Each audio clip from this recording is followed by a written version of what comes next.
Novak Djokovic winning the 2023 Australian Open was historic for many reasons. Of course, this is his 10th Australian Open title overall, and don't forget that he's now won 22 Grand Slams through the course of his career, which is the exact same number as a certain Rafael Nadal, which means that the two of them now stand level with the most number of men's singles Grand Slams in the history of the sport. And truth be told, many will feel that this was a Grand Slam that Djokovic won rather easily. He wasn't really tested all that much through the course of the tournament, and that really continued on in the final against Stefanos Tsitsipas as well. Throw in the fact that there was a lot of allegations that the scheduling kind of favored him, and it's easy to see why this would be one of those Grand Slams where people would think, yeah, he showed up, he played some tennis, and he won the title. However, the simple reality is that it's not really the case when it comes to it being an easy win for Djokovic.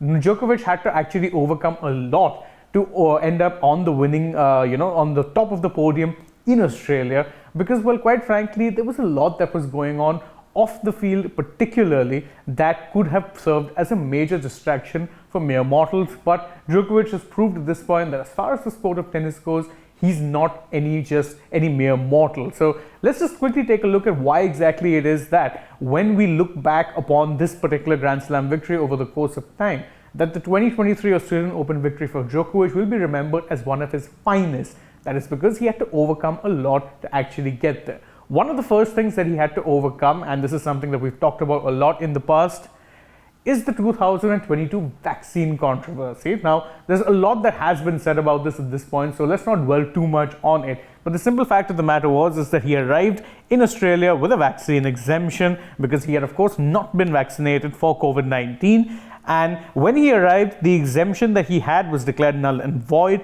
And after a bit of a publicity battle that was played out rather publicly, well, he was deported from Australia and not allowed to take part in the Australian Open. Now, that was a massive thing because Djokovic ended up going on to sue the Australian government, but despite all of that, he didn't actually get the clearance needed to play in the 2022 Australian Open. Now, luckily, there were no such problems in 2023. He was allowed to play the tournament, but it cannot have been easy to approach this year's tournament knowing what all had happened just 1 year prior and just how publicly all of it had played out. I mean, no matter what you think about Djokovic's vaccine stances, and I'm one of those people who's not really in favor of advocating against vaccinations the way Djokovic has, simple fact of the matter is whatever happened would have taken a massive toll. But this wasn't the only thing that he was carrying coming into the 2023 Australian Open. He was also carrying a hamstring injury.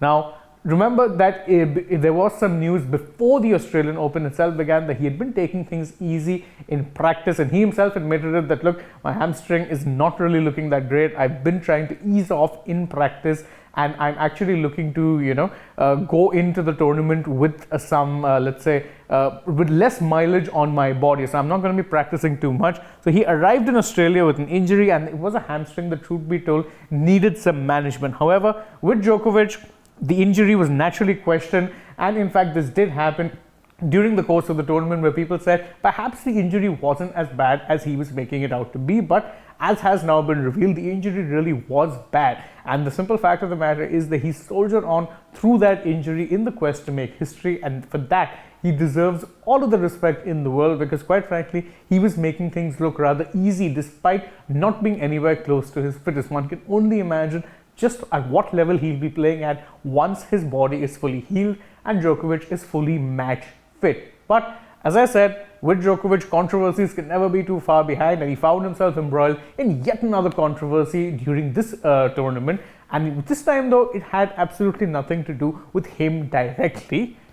Well, that's because it was involving his father. Now, you'd remember that his father was pictured posing with Vladimir Putin supporters before a certain match, and to be fair, he did cop a lot of criticism for it, but Djokovic came out staunchly defending his dad, saying, look, we've been through wars. None of us would be supporting anyone or anything related to a war. He said he made an honest mistake and his image was actually used by people to actually stir up a controversy. In fact, it was so bad that Djokovic's father actually stayed away from all the remaining matches and, in fact, didn't even watch the final in which Djokovic was contesting. That really tells you a lot. He wasn't actually there to watch his son play the final in the public because he felt that there would be too much attraction that would come his way. Now again, Djokovic did admit in the aftermath of this incident that this was hardly ideal. I would not have been wanting such a controversy to come up, and truth be told, when it came up, it did affect me, but he said that it helped me also focus on my eventual goals. And I don't blame my father for any of this. He was used. It was not something that he wanted to do. It was something that propagandists used to actually make an issue out of. But as Djokovic said, it did impact him. Thankfully, though, not enough to stop him from creating history. And Djokovic is now also the second man alive with 22 Grand Slam titles. Can he add to that total? Of course he can. At this point, the only thing that really seems likely to stop Djokovic is in fact Djokovic. And there were some valid criticisms that were thrown his way. As I said, during the scheduling of the tournament, he didn't play a single day match. All of them were played at night.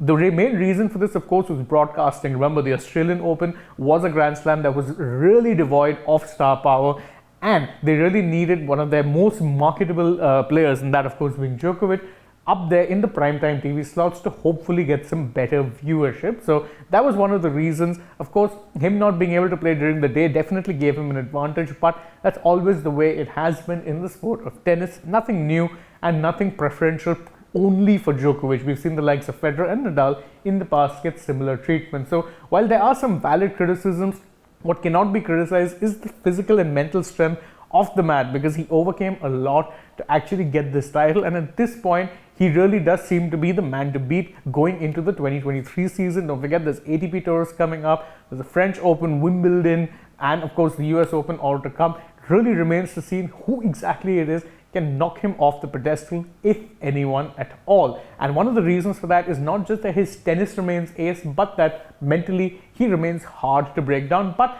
that's just how I feel about all of this. What do you guys think? You can let us know in the comments below, and don't forget to like the video, share it with your friends, subscribe to the channel if you haven't already, tap the bell icon so you know when we're going live or uploading a new video, and don't forget to follow us on Twitter, Instagram and Facebook. Last but not least, don't forget to download the AajTak app. Thank you all once again for joining us in this video. I hope to see you with us through more videos through the day. For now though, goodbye.